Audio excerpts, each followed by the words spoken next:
In this episode of the Atomic Zone, the Enterprise is on its way back to Earth, but something is wrong. Earth has gone silent. No distress calls, no Starfleet traffic, no civilian chatter, no orbital control, nothing. The crew is uneasy, because silence from Earth is not just unusual, it is impossible.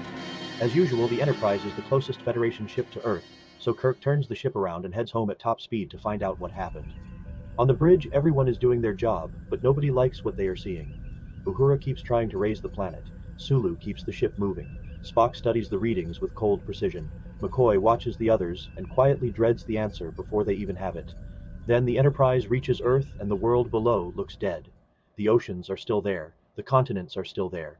The clouds still move across the atmosphere, but the planet feels empty, like the soul has been pulled out of it. There are no ships in orbit, no station traffic, no communication, no sign of a living civilization anywhere on the surface. For a long moment, even the bridge of the Enterprise goes quiet. Kirk orders a standard scan for life, and what Spock finds only deepens the mystery. There are human life signs on Earth, but not where anyone would expect. Not in New York, not in San Francisco, not in Moscow, not in Paris, not in any city, bunker, base, or shelter.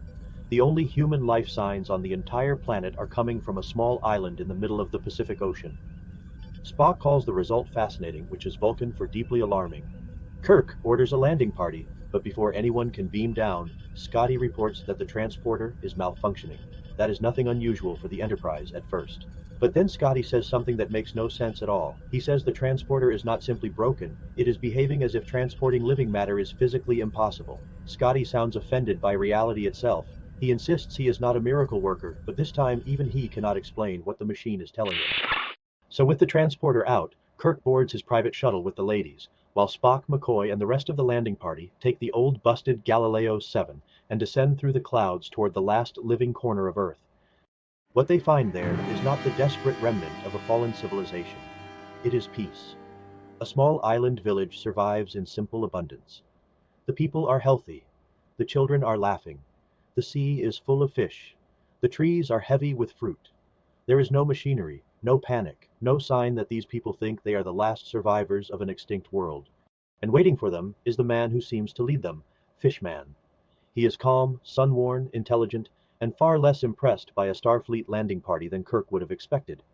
McCoy looks around at the healthy villagers and dryly notes that for the last people on Earth, they seem to be doing pretty well. Kirk begins asking questions, and Fishman quickly understands what the strangers want to know. Yes, he knows why the world is empty. Yes, he remembers the people who came before, and yes, he can explain what happened to Earth. But first he needs to charge an old tablet on a little solar panel sitting in the sun. The landing party stares at it in disbelief. This little island at the end of the world has a relic from the old civilization, and apparently it matters. So while the tablet slowly charges, Fishman begins his story. He says it began when 4 strange people came to the island from the outside world. He does not know their names, so he calls them what they seem to be: sad man, angry man, starving woman, and sick boy. They were pale strangers from a restless world, and from the very beginning they made no sense to the islanders. Sad man was always digging, drawing, measuring, and staring into the dirt as though the dirt had disappointed him personally. Angry man was forever poking at people, trying to test them, swab them, inspect them, and becoming furious whenever the islanders did not cooperate. Starving woman looked thin, fragile, and permanently on the verge of tears.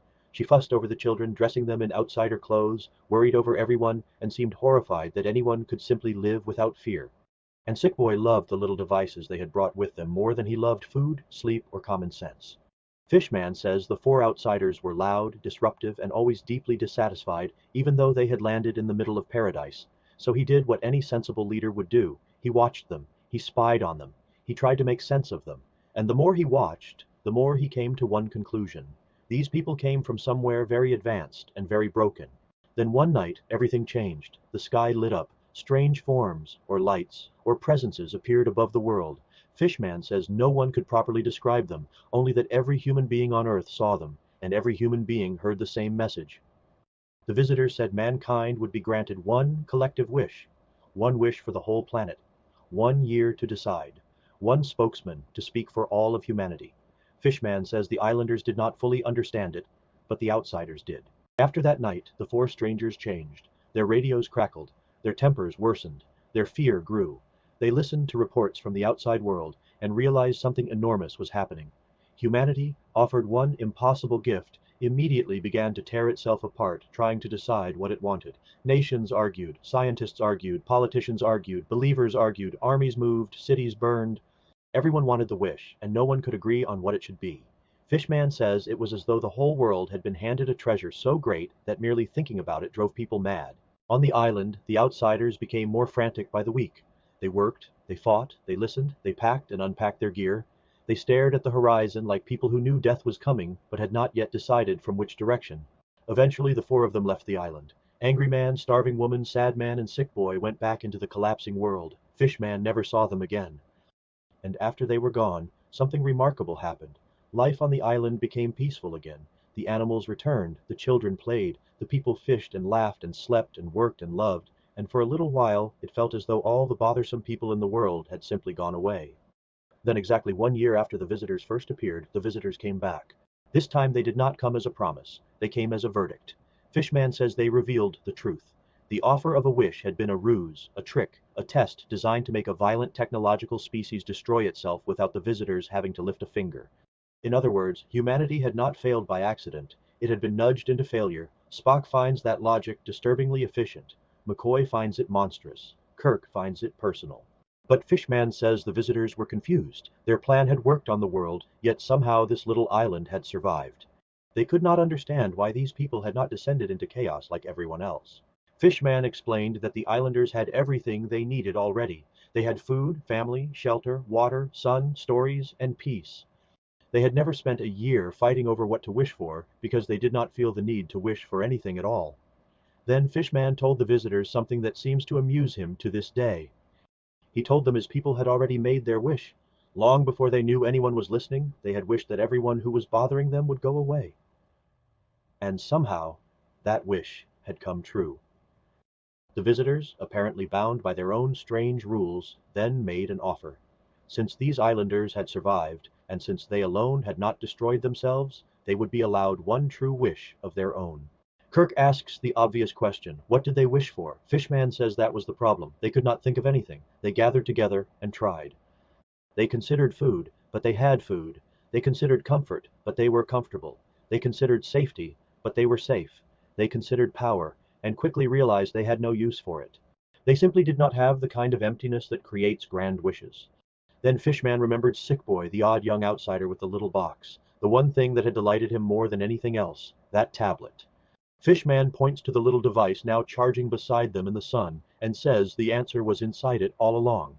At last the battery comes to life, the screen glows, and the landing party sees what Sick Boy had been carrying around from home, his beloved possession, episodes of Star Trek, the original series, the Enterprise, Kirk, Spock, McCoy, Scotty, Sulu, Uhura. The landing party stares at the screen, and for once, even the professionals are shaken. There they are, the ship, the bridge, the uniforms, the missions. Their whole reality, sitting on a primitive tablet from a dead civilization. Fishman explains that Sick Boy loved those stories. More than anything else, he wished they were real. So when the islanders could think of nothing to ask for themselves, they asked for what Sick Boy would have wanted. They showed the visitors the tablet and said, in effect, make this real. Fishman says the visitors reviewed the stories. They studied the ship, the crew, the technology, the future, the whole grand dream, and then they made their ruling. Most of it could be done. One part could not, the transporter. Scotty, hearing this, is almost vindicated and insulted at the same time. He says again that he is not a miracle worker, and apparently neither is reality. Spock coolly observes that this would explain why the transporter system is failing, as though the universe itself objects to it. McCoy, now thoroughly offended on behalf of both medicine and common sense, mutters that he is a doctor, not a disembodied pattern buffer. Kirk slowly realizes what Fishman is telling him.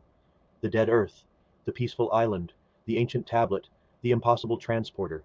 It all points to one absurd and magnificent truth. The world they are standing in is the result of that final wish.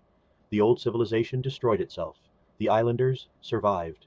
The visitors gave form to Sick Boy's impossible dream, and somehow, impossibly, Captain Kirk and the crew of the Enterprise are living inside the answer. Kirk calls the ship and tells Scotty that he is not going to believe this. It is like some kind of cosmic joke, like in an episode of the Atomic Zone, and perhaps that is the final twist. On a dead Earth, the last survivors were the only people wise enough not to ask for anything. So when the universe finally insisted on giving them a gift, they used it to grant the dream of a sick boy who wanted adventure, wonder, heroism, and the stars. In the atomic zone, the ultimate reboot is just a wish away.